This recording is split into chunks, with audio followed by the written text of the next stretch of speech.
All right, camera's running. we're in Psalm 16 today. Mostly towards the end, we'll go verse by verse, but we'll trek down those verses. But we can read it. Let's just do that. We can read it. Psalm 16. We're talking about contentment in a roundabout way, maybe a different way, but trusting in the Lord's care during pressing times. See if we can identify with the psalmist here, so we'll make some observations and then come back to the psalm. But I think the first thing, and just to throw this out to you, if I asked you where does the psalm begin, so you should just know in the Psalms in general. Do you see this little right up top of it? Like if you look in your Bible, and it'll say 16. You see a big 16, and what is it? Just above that, you see that little miktam. Miktam is the Hebrew word miktam, a miktam of David. That's actually part of inspired scripture, by the way. So it's called a superscription, or we would call them titles, and they are somewhat interesting. This particular title, many would say, well, it's really not a translatable Hebrew term. It's more of an indication of something, either a sign of some liturgy, or a musical, like something. If a conductor, how you have all those little Latin musical terms, and none are coming to mind right now. But for people that know music, so I'll just mention this in a moment what miktam might mean. But that's basically where you start. But just so you know that is now. Having said that, if I go up one line further, like so, I have this ESV thing Bible. It'll say right up top then. So you have this miktam of David, and what's up top that? It'll be bold print and italicized, and your Bible may not have this, and that's okay. But this is the publisher going in, and saying, and it says here, "You will not abandon my soul." And you might have something else, or you may not. And that's okay. But sometimes publishers then go in and they put their own little titles in the text, and so a person who's reading through this might think like, where is that? That's why it's in italicized in that way. But the psalm properly starts there, a miktam of David, and now we have the words of David written as a song, right? Because this is what we would call the Psalter, or the book of Psalms, like a as you've heard, I'm certain a million times in your life, a Hebrew hymn book. But it's written in a poetic form, and we could go off on a tangent on why. Why? Because something that's written this way, of course, adheres to our memory better. But so David chooses to. Now, I've often thought, as we'll mention in just a second, the relation of Psalm 16 to like Psalm 56 through 60. Because if we're saying, well, are there any other miktams? Are there any other miktam, like similarly inscribed Psalms? And we're going to find, yes, 56, 57, 58, 59, 60. And so part of the hint to trying to discover what's miktam, what could that even mean? Why should we pay attention to that? Might be found in the content of the total collection of these miktam of David Psalms. And they're all really referencing a very intense time in the psalmist's life. I mean, this is tough. And if we think just how tough, he's looking to God to be his refuge. So the word refuge becomes really, really critical. Refuge. You only ask for refuge, if life is really dishing it out to you, or if you're in a life-threatening type of situation. You want some refuge. You want some protection. And so David, his circumstances are very... this is real to David, is what I'm saying. So I'm thinking at some vantage point then, down the road, he wants to record this, and he wants to record it in such a way that it's going to be memorable, it's going to be something that lasts, and a lot of this is rather, we could call Hebraistic, because this is in Hebrew. Some of it is culture-based. We may not be that way today. We're not going to write poetry per se unless it's for some artistic or aesthetic purpose. We just don't really get into that. So, the average person, no slam on poetry. I'm a big fan, but I'm just saying, but it was valued. It was part of the wisdom literature. If you add to the poetic structure here, books like Proverbs, even Jeremiah, parts, but Job, for example, much of that, again, somebody who is struggling, somebody who is suffering, and Job is written as a poem. And so it's a way to understand. So you what I'm trying to say is, if you're suffering, and especially if you're in a life-threatening situation, you're probably not thinking about writing a poem. So what is this? Sometime after, David wants to preserve his life experience. What happened here. So what I'm going to read to you here is basically the after effect. It isn't like be content, something, and just command that. But David is saying, this is how I came by it. And this is what it looks like. Let me just show you my life now, having come through. Now I have sort of graduated another step in deepening or heightening my sensitivity to God and my relationship with Him. And he says, preserve me, O God, for in you I take refuge. I say to the Lord, you are my Lord. I have no good apart from you. As for the saints in the land, they are the excellent ones, in whom is all my delight. Now, if you have an NIV or a different translation than ESV, you might find slightly different wording. It is poetic, and so it is subject to certain interpretive things. And so I just want you to make aware for that, in case what I'm reading is not precisely what you have in front of you. And he says, the sorrows, and to switch from then the saints to another group of people. And probably it's the same group of people he's talking about, but two different orientations, right? So you have the ones on the one hand who seem to have the same heart as the psalmist, and then the ones on the other hand that don't. And he says, the sorrows of those who run after another god shall multiply. He's really talking about kind of apostasy here. So the same group, but sort of apostates within that group because of this behavior. They're running after, let's say, another god. Their drink offerings of blood I will not pour out, or take their names. So he's talking about his relationship to them and what that looks like. And he says, the Lord is my chosen. Now here's a whole, from 5 and 6, for example, it's a figure. It's a figure of possessing land. It's a figure of inheritance, inheriting something. But that figure he uses to describe this, I don't want to say a new relationship with God, but a new dimension of his existing relationship with God. He says, the Lord is my chosen portion and my cup. You hold my lot. All of these words refer to physical property. Like owning some new tract of land. And this is just valuable, prime real estate, and now I've inherited it. How would you feel if that were you? How would you feel if you suddenly found out, here's some prime real estate and it's all yours? How would that make you feel? Well, think of that feeling. And he's saying, that's how I feel toward God. In other words, God is that inheritance that I now possess.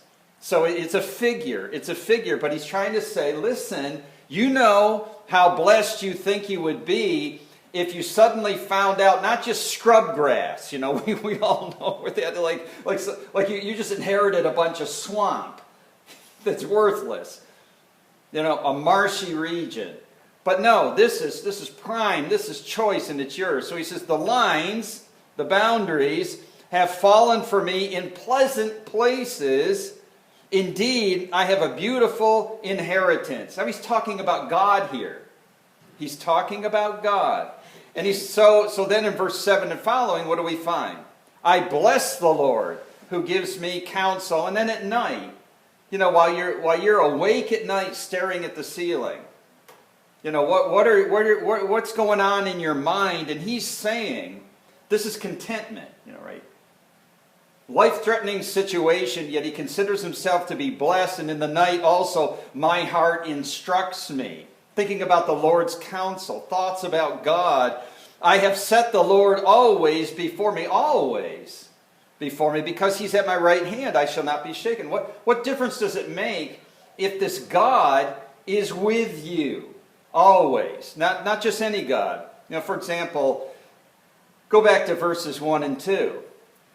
Preserve me, O God, but then you notice verse 2, I say to the Lord. You see that? And these are all caps. Capital L, capital O, capital R, capital D. What does that mean? Right? So that means he's considering God in a very specific way. This is the God of the, Berith. This is the God of the covenant. This is a covenant-keeping God who binds himself to us. This is also the self-existing, creative God of the universe. The God that is so boundless in power and infinite in mercy and grace and forgiveness. All of these things. Like, if we could attach the word maximal to anything, it would be a reference to God. Whatever the attribute, whatever the quality, whatever the distinction, God has it maximally. He is a great God. Isn't that the definition of God for anyone? Should be. But yet here he uses specifically the Lord. The God who established his covenant with Abraham, Isaac, and Jacob is my God. He didn't fail them. He won't fail me. And this is basically what he's saying. That's why in verse 5, the what? Lord. A very specific reference to God. And then verse 8, I have set the Lord. What is it that could circumstantially confront me that the Lord is not capable? I think we have to unpack what we mean when we say God. I mean, we do, right? I mentioned a few weeks ago, I asked a group, right, who is God? And there were crickets, for a while. I mean, that is a tough question if you because most likely people are going to look at you and say, well, God is God, right? So we have to do a little bit of, probing and poking to get into our minds to say, but who is this God? What are his qualities? And if it's true that he has those qualities and you're his child, what are the expectations of this relationship then? Is God predisposed to bless you? Is God predisposed to help you? Is God predisposed to love you? Is God predisposed to extend mercy upon you? Is God predisposed to forgive you? Is God predisposed to protect you, to rescue you, to deliver you? All those things. And so we know that factually, doctrinally. We can know that because we have his written word and his promises. But has that been our experience? And you find you're going to white knuckle a lot of things in life. And there's going to be a lot of cold sweat and stress and strain and all these things so that God can prove to you, who he is. That's the danger I get when I start going verse by verse. It's going to take all our time. So therefore, my heart, and you see, therefore, because of that, because of all that's gone before, right? My heart is glad and my whole being rejoices. Not because my circumstances are phenomenal. This is a guy who faced a life-threatening situation. But he's saying, therefore, because of that, because of who God is, that's the base and the root of my gladness. And my whole being rejoices, and my flesh also. You notice the distinction? So here is me in my innermost being, my nature. But yet, what about my flesh? What about me as a physical person in a material world facing painful circumstances or facing the threats upon my person? That can be our emotional well-being. It can be our financial well-being. It can be our physical well-being. And I'm not sure, but here it seems to be his physical well-being that is a problem here. And he says, therefore my heart is glad, my whole being rejoices, my flesh also dwells secure. And notice verse 10 then, for you will not abandon my soul to Sheol, is the Hebrew. And it's an allusion to the grave. And maybe your translation just says grave, I don't know. The grave or that type of thing. I mean, what is most foreboding? What is most foreboding is death. I mean, that's the ultimate enemy. And he's saying that death is physical death is a reality in my life. But you, God, you won't abandon my soul to Sheol or let your Holy One see corruption. We'll see just in a moment. This is somewhat, if not, yes, prophetic. But something at least figurative of David here. David is going through something, and yet what he knows of God has given him some assurance, but he doesn't say that in here. He doesn't say, how do you know, David, that this thing is not going to end in your physical death? How do you know that? Let me just breeze by, because we're going to come back to that.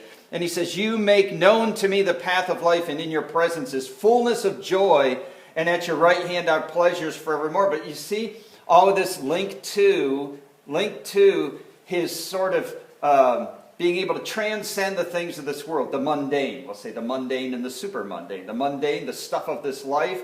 How do we, at the same time that we're feeling and reeling from everything that's going on in our world and in our life, get to the point that where David is? That, all this going on, and maybe it'll clear for a while, but just like storms and hurricanes and whatever, we know that when it passes, there's going to be another one coming along. And yet his resolve has changed. He has been through what we could call like a threshold type of thing. He's been through, those junctures in life, and we've all had them. Some of us maybe to greater degree than others, but we've had those things. And we have been changed with regard to our reliance upon God through some pretty traumatic experiences. So let's just try to unpack this a little bit in terms of contentment. And so we say take 16, take 56 through 60, all those Psalms, and we really find instances where death was a very likely outcome for the psalmist, for David, and yet I'll suggest this premise based on all of these Psalms and even 16, that David would say that the Lord will preserve those who take refuge in him. Let's just say that's the premise. That's the resolve of the psalmist. And David would say, on his behalf, he would say for us today that the Lord is going to preserve all those who take refuge in him. So this stands to reason, right? Because where do you find refuge? I mean, if it's your bank account, right? You say, whoa, could that change? Yes, right? It's your job, it's your marriage, it's your health. You name all those things that we can have confidence in. Where do you duck for cover and find cover during the worst storms of life? What is it? What's your backstop against the worst storms of life? And I'm not suggesting you shouldn't be prudent, and you shouldn't do things to put yourself in the best position. But ultimately, anything associated with this world it's not the ultimate backstop, right? Or what you'd call kind of hedging. Hedging, as people do. So that's the idea of refuge, right? Use a modern financial term like hedging, and David would say, well, how are you hedging against the storm of life, death? How are you hedging? What are you going to bring to the table in this world that's going to give you any ability to hedge that ultimate disaster, what he would call, death? So again, this idea that he's saying deliberately and with full assurance now, David isn't speaking theoretically. He says, I've walked through this valley, and here I am. God has preserved me because I took refuge in him. But he's not talking past tense in verse 1, is he? For in you I take refuge. And he's saying, I have been taught by circumstances that in you and in you alone I will hedge this thing, you know. So we could say with David, contentment is the resulting experience of the one whose reliance is in the Lord when refuge is needed during threatening times or even life-threatening times. And if I could just maybe add a little bit to this, I mean, this certainly was the literal circumstances.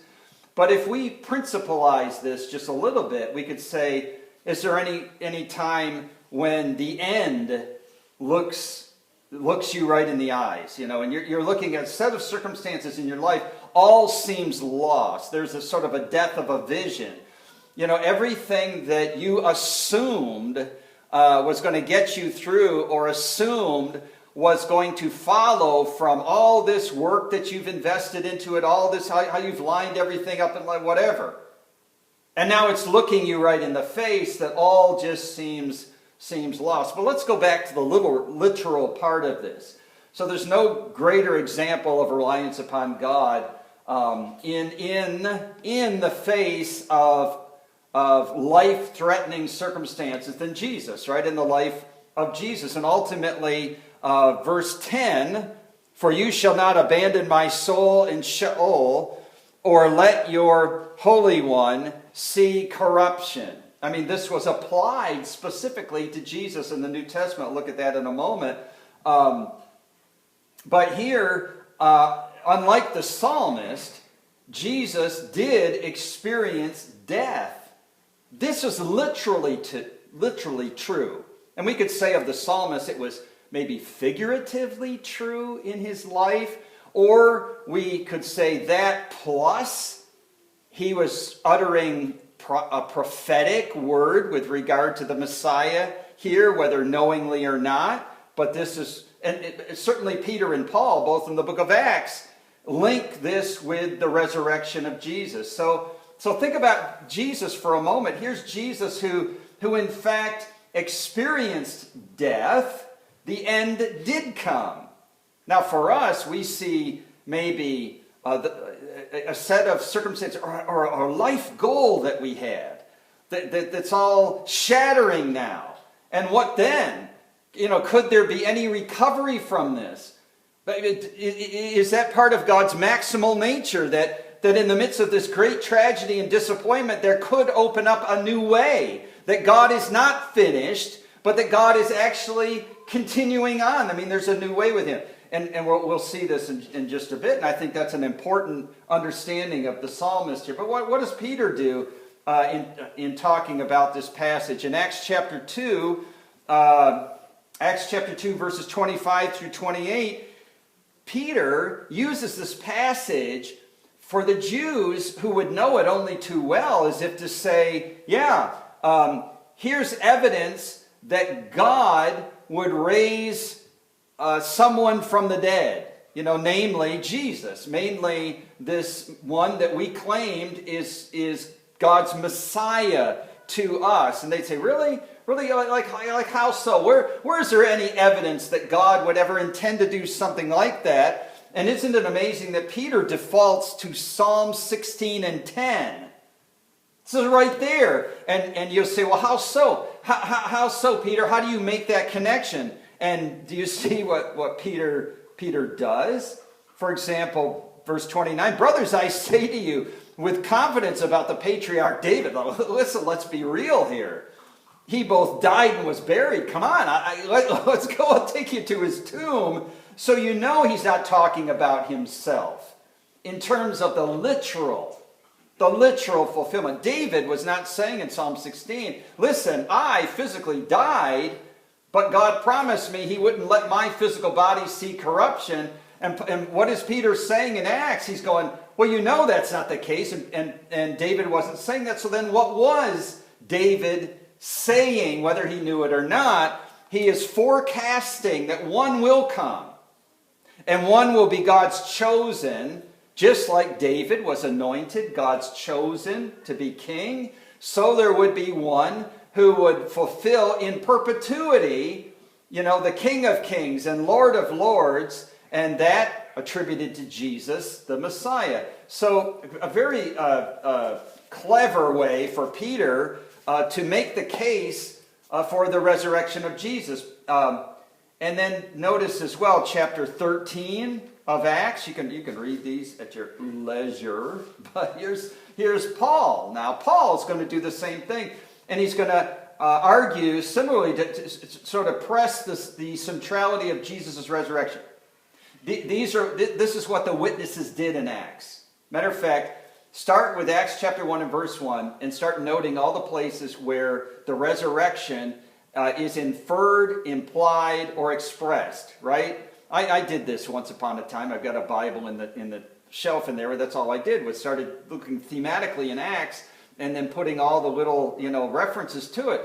So, because I'm saying what was important, what was Luke trying to get across, and for let's say the progeny of those first believers like us, some generations later, what are we supposed to get from how Luke compiled Acts? He could have written all kinds of things, and yet he wants us to know Jesus is alive, that the resurrection is the cornerstone of the Christian faith. Of course, Paul would do this in 1 Corinthians 15, but then he would also do it here in Acts 13:34. He says, and as for the fact that he raised him from the dead, no more to return to corruption, he has spoken in this way, I give you the holy and sure blessings of David. Therefore he says also in another psalm, you will not let your Holy One see corruption. And then, right, he goes on to argue the same way Peter did, that David, after he had served the purpose of God in his own generation, fell asleep or died and was laid with his fathers and what?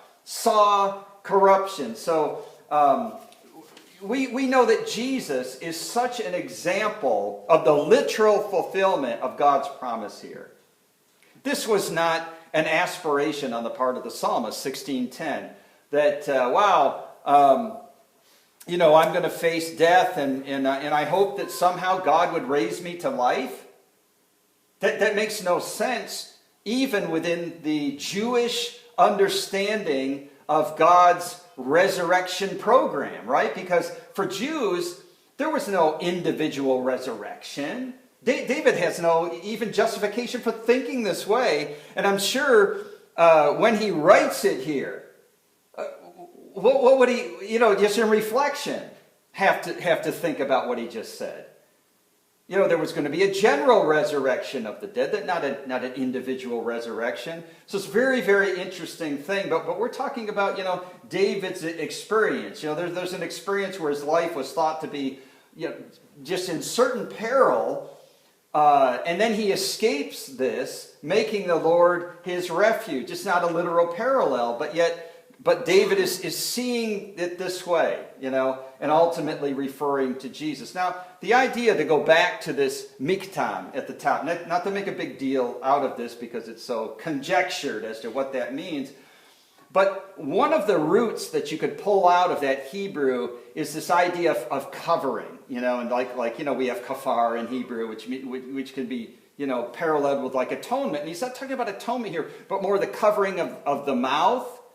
And again, it's kind of a figure. I mean, it could be thought this way, like quietness, silent contemplation, or the fact that this psalm is like a prayer that is expressed silently, which is most of our prayers, right? I mean, nothing wrong with driving down the road praying audibly, to God, but a lot of our praying is silence. And when we think of the idea then as well, not just as praying, but the idea that we can pass this life. Can you pass this life and pass a day or a half a day in kind of quietness and silent contemplation? That's really what contentment is. See, if we're discontented, what's coming out here is going to be complaint. Lord, I'm unhappy with this or something, right? We'll just verbalize all that.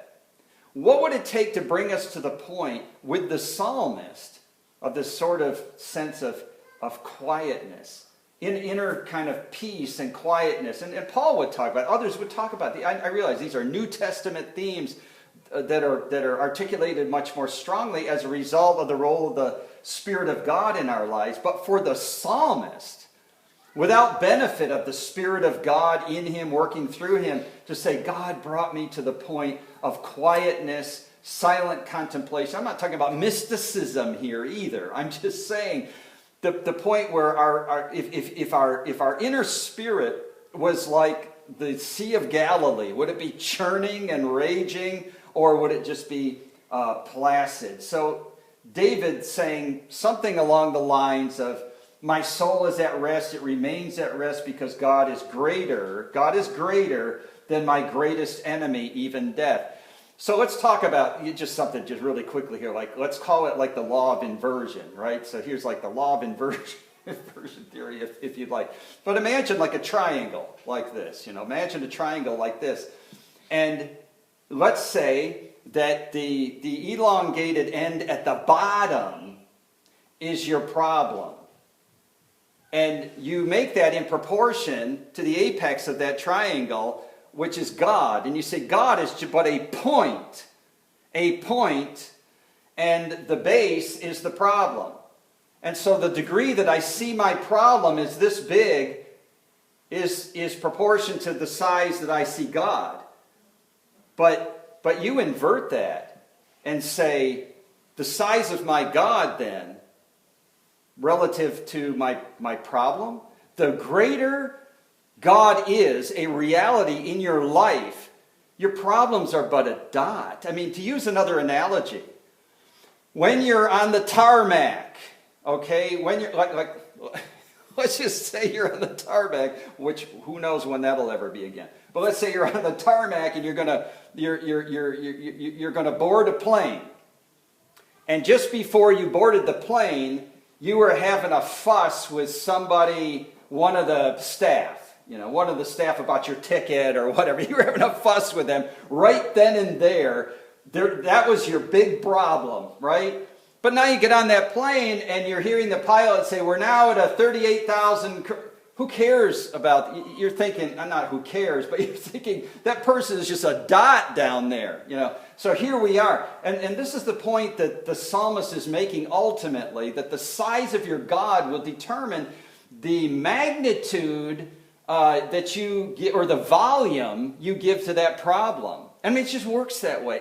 You know it by experience, because you can have something just facing you, but then God discloses himself to you. You experience God in a particular way in the worst problem, and you tend to drift toward the blessings of God, the gratitude that you have in him, and migrate away from the problem, which is a reality.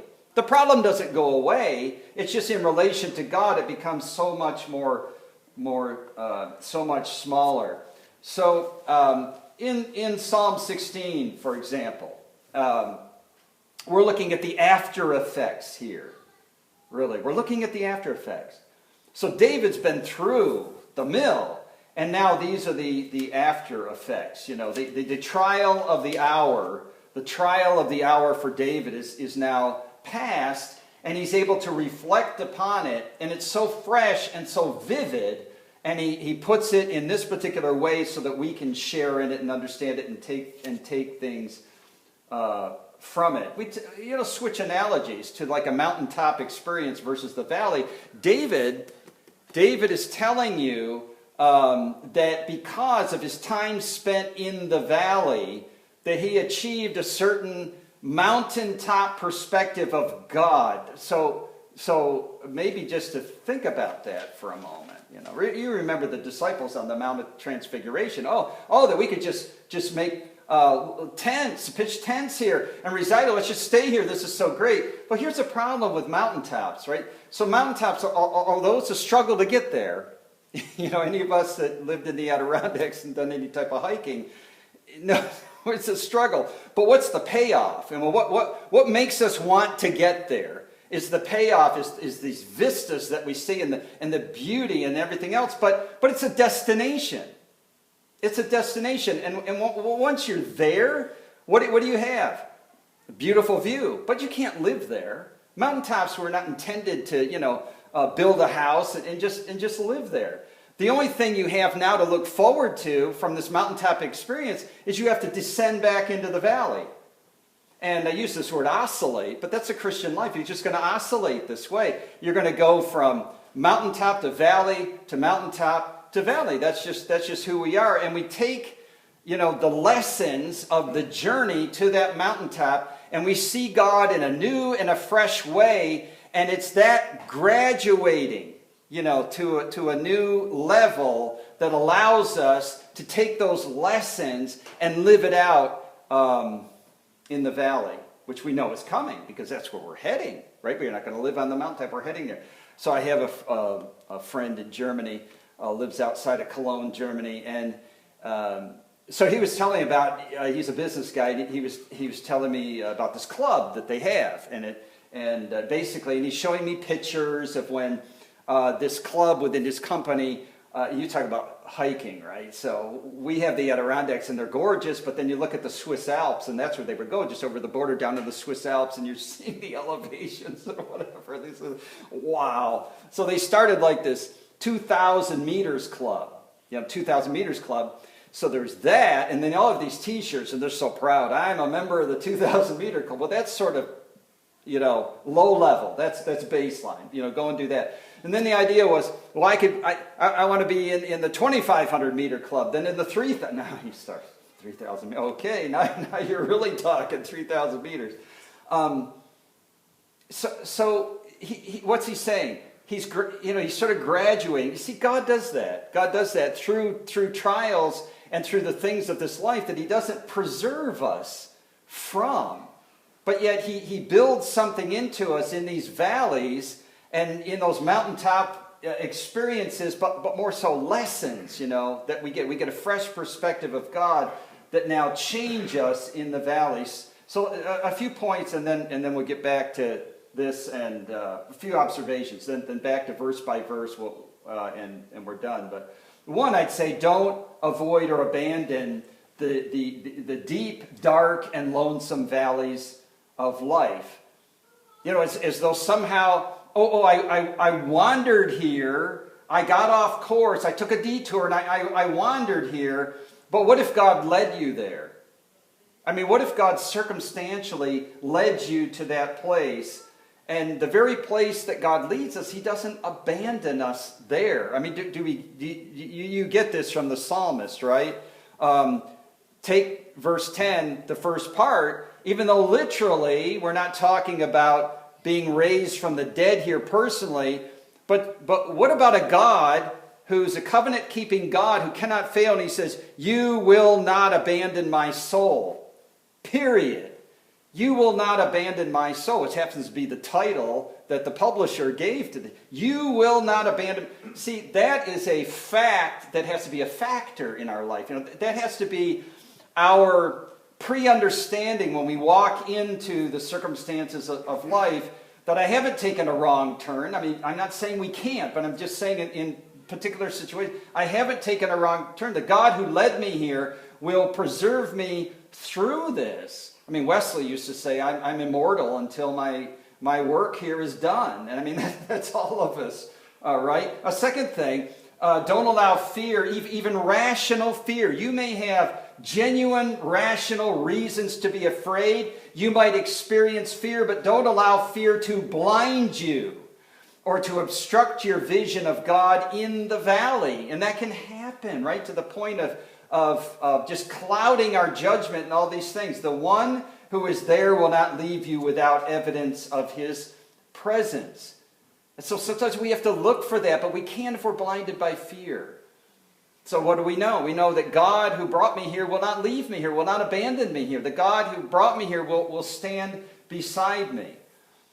And there'll be evidence of His presence as well. And I think in the darkest moments, if we can, be honest and sincere, and some of them can get, those valleys are, they're dark, they're lonely, they're deeply impacting. But somehow in all this, God reveals Himself in some gracious way, some new dimension. And I think people that have experienced some of the worst tragedies and heartaches of life are capable and have seen God in ways that people who haven't probably don't, And you look in the Bible and say, yeah, I get that now. I get that now because that was God to me And I didn't think I was going to survive that. And yet now I can see with clarity what that psalmist or whoever in Scripture was going through. Then determined to know God for who he is and not for who you want him or need him to be. I mean, that's a whole lesson right there, right?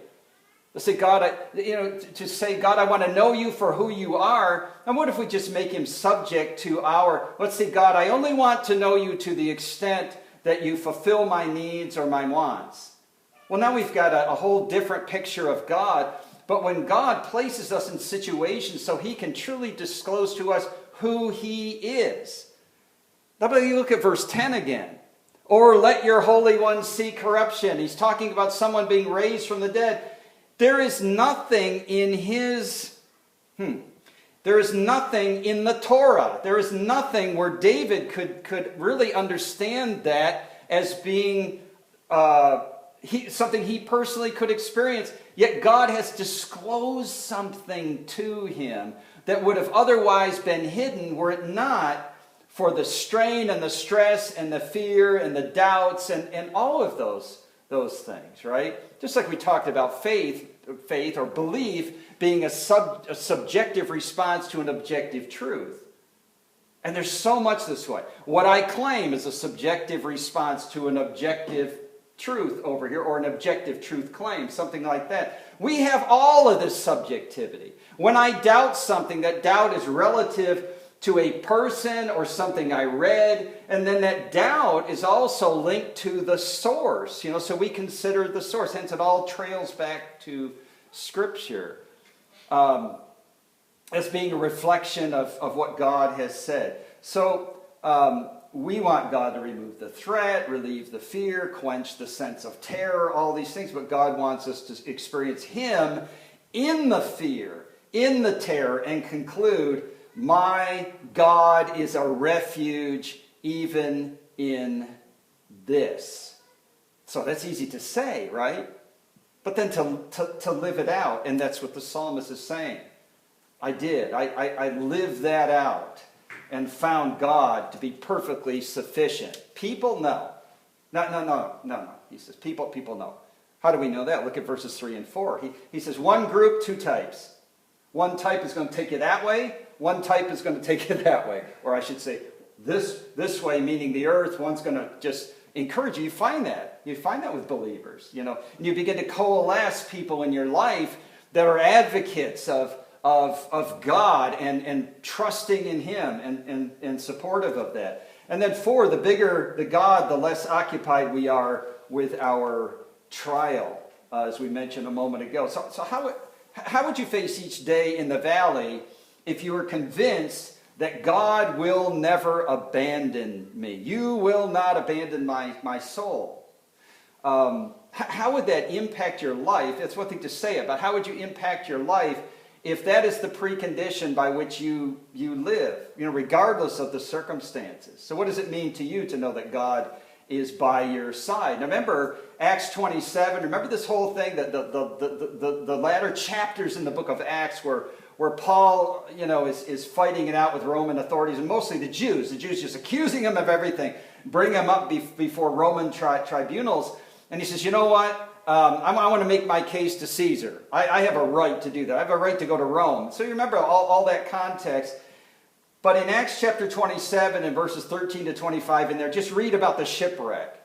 So here's Paul on his way to Rome. And what does he do? He gets on board a ship. Now you talk about a person whose life was in jeopardy. But then he talks about the angel of God stood by me.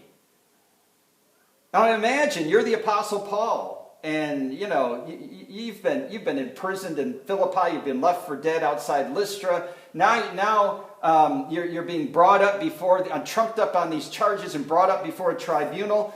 I mean, think of where you are physically, emotionally, and everything else. And they say you're going to get on a ship. You're going to scoot around Crete and then head for Rome and head straight on into a storm. And that ship is going to break apart or could break apart. You're going to be left shipwrecked. Where's your faith going to be? So I'm just saying Paul is living out everything that David is talking about here And he's saying, God is my refuge. You imagine saying God is your refuge with the storm beating on. I mean, really, people are going to think you've lost touch with reality. You're saying God is your refuge. Have you looked at your life? Have you looked at your circumstances? The ship. You say, Paul, look, the ship is blowing apart. It's going to go down. And he said, yeah, but God stood by. He says, not one of us is going to be lost. I'm telling you that. I'm good authority. Not one of you is going to be lost. And, well, sure, they would find out afterwards, right? I mean, here's confidence in God. Now, where did he get that?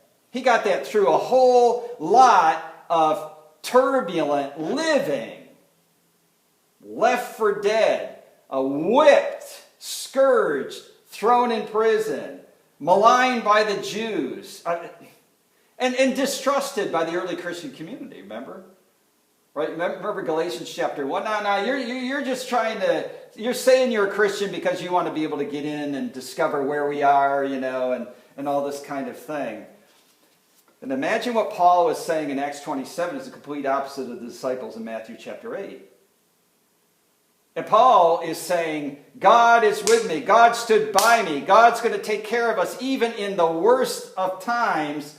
And the disciples who had Jesus with them were saying, we're going to perish, we're going to die, we're going to perish, we're going to die. Matthew chapter 8, you remember this. So coming through the trial, the valley, the shipwreck, if you will, was only due to God. And we look at these situations in life where we can make no contribution. Some things are just, there's like sand going through your finger. There's nothing you can do. And with great sort of futility, you look and you watch your life flow through your fingers like sand. And you're saying, what can I do? What can I do? And there's points when nothing, it's happening. This is where God has led you to this, to show you that He's sufficient. And I say that knowing, that some of these things are horrific that we've endured, and some to a greater extent. Some know this on a whole other level than many of us. But let's just take a couple of minutes and go through just quickly. I promise. The psalmist's confidence. Let's see what he says, and if we can link it to ourselves a little bit. But you see, verse 1, this abiding resolve of the confident believer. That's what we see here. It's like the Lord is my shepherd, I shall not want. Because of this fact, here's the conclusion, right? He makes an argument, and he's doing the same thing here. So here's the abiding resolve. I take refuge in you. Whatever may come, the sudden storms of life, I take refuge in you. It doesn't take a thought process, which is what I like about this. Wait a minute, let me evaluate the circumstances first. Let me just think about this. I just don't know, what should my response be in this? There's only one. I take refuge. That's me. Now, he is saying this is his everyday life. I'm living as though I've been convinced. God has convinced me now that I know to take refuge in Him. Verse 2, you are my God, I have no good apart from you. Better to have God with you in the valley than not with you on the mountaintop. And what I mean by that is so many people in life just living by the precepts and values of this world just think their mountaintop is what? Their mountaintop is better job, better financial situation, better health, better whatever in this life. I mean, that's the mountaintop. That's the experience, and that's the thrill, that's the happiness, and that's the futility of it all. So it's better to be a person that has God by your side, even if it means as a Christian that you're going to have to walk through these deep, dark valleys. So Paul says all things work together for good to them that love God, to them that are the called according to His purpose. And that can sound like God is patronizing us many times, especially when we hurt. But then when you expand the context there, he's saying what is true of the whole is true of the... This is how Paul argues anyway. If you ever want to know the mind of Paul, see, he always argues from the greater to the less. He starts with the big picture, then he points to the individual components of it. And when you see Romans chapter 8, he says, all creation, the whole creation is just groaning and writhing. Oh, please, God, when will you end all this mess? And when can we have this new, fresh renewal? The kingdoms of this world become the kingdom of our God. This kind of thing. So if that's true of the whole, the best case scenario in life is that you're going to face trials and groaning and severity. But he says all of this combines for God's good. In other words, all of this has a resolution point. God wins, and I mean that's what we get at the end of the Bible. And I don't mean to be trite about that. But the good that God is doing is being delivered to us in the valleys. Now, here's James gives us a picture of this. As a matter of fact, James 1:17, every good gift and every perfect gift comes from above. And he uses the present tense. Every good and perfect gift is raining down. So James, talking to people who were driven out of their homes, driven to distant regions within the Roman Empire, people that were disenfranchised, dislocated, disillusioned, all those things, right? And he's saying, here's one incontrovertible fact, that the goodness of God is raining down on you every step of the way. And that's where Paul would say this good is something that God is delivering to us. And that resonates with the psalmist so many, many years ago. And then you're not alone. Another thing, verse 3, as for the saints in the land, you're not alone in the valley. Do you remember Elijah? You look at cross-reference there to Elijah in 1 Kings 19, where he says, in the midst of running from Jezebel, it's just me. God, it's just me. I'm the only one left. And he says, listen, there's 7,000 that haven't bowed their knees to Baal. So we're not alone. We're not alone in this. Although this is one of Satan's ploys, right? To marginalize us and to make us feel as though we've been abandoned and we're alone. It's only us. And then to link with verse 3, verse 4, choose the company of fellow believers who encourage you in the things of the Lord. Because within a general population, there are going to be those that are part of our mission to reach, and then there'll be those with whom we fellowship, we draw strength, and things of this nature. Verses 5 and 6, here is the sense of contentment. I mean, how does he express contentment in 5 and 6? He uses that figure of speech that we mentioned before. So he's using a metaphor here to say, I'm so blessed by God, and if I had to put it in human terms, I would say, wow, if I could just acquire this tract of land, think of how blessed I would be, but then I have God. And so he's not trying to compare the both. He's just saying, I have that same sense of blessing from God. God is my portion. God is my inheritance. What does that say? David, my kingdom, my crown, my throne, my palace could come or go. But God is my portion. I can win this battle, I can lose this battle. God is my portion. I could have a son who's in rebellion and who's threatening my throne and my palace, but God is my refuge. I can lose a child, which is what happened with Bathsheba, right? God is my... Think of the pain. Think of the pain in David's life. I mean, really, it's all there. Every type of intrigue, injustice, loss of loved one, all these things, it's all there. And yet, God is his refuge. And he extols him. For the verses 7 through 11, because God is his refuge, because David has discovered personally that the Lord will preserve all that take refuge in him. What do you find? Verse 7, there's praise on his lips because God gives me the counsel. God leads me. There are certain benefits. When God is your refuge, he leads you. He gives you this this nighttime consolation and assurances. And then there's verse 8, there's confidence for each step taken with God by his side. I have set the Lord always before me. Right hand, I'll not be shaken. There's lots of things in this world that can shake you and shake your faith. And yet he's saying, not with God by my side. I mean, nothing's a surprise to God. Nothing at all. You know, governments can change, populations can change, values can change. Everything can change all around you. Your finances, your mental health, your physical health. All these things can change, but yet God is by my side. And that's the resting place of my faith and my confidence. And then finally, he talks about this renewed hope in that what seemed to be ending, now he experiences a new beginning. Look, so he says, you will not abandon my soul to the grave, or let your Holy One see corruption. You make known to me the path of life. In your presence there's fullness of joy, and at your right hand is pleasures. What is he saying? I was at the end.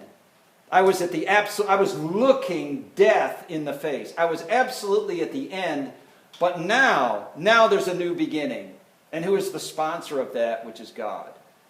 So even whatever this world dishes out in terms of the reality of death or the principle of death. I mean, the reality is physical death, but the principle would be what? It'd be like, I lost my job. You know, I had so many years, and I had to, and then I lost it. I had, you know, our whole life was lined up to go in this direction, and now, boom, we've been bumped off course. All these kinds of things represent an ending, and then we think it's a terminal ending. I can't see anything beyond that ending. And here the psalmist was there. And he would tell us, I was there. I know exactly what you're talking about. But then God was there at that end too. He was there. And he's ushered in this new beginning. And his lesson for all of this at the end is that God is enough. And we know David, I mean, we know how David, my word, how he just, wow, look at what he did. Nathan the prophet had to come and say, you're the man. I mean, there were things that were self-inflicted in his life, and yet all of that now comes to this point where he says, yeah, God is enough. God is enough. God is sufficient. God is all that I need. And he longs to teach us that as well. Lord, thank you for your word. Thank you for this psalm. Thank you that we can have some ability to identify with it. Thank you for preserving it. Thank you for the example of David. David just gives us a lot of negative examples. We know this, but he also gives us he was one after your own heart. What a tremendous thing to say. Let us be that, Lord. Let us be people that pursue your heart. So contentment. Help us to learn that. Help us to begin to take steps toward that, we pray. In your name, amen.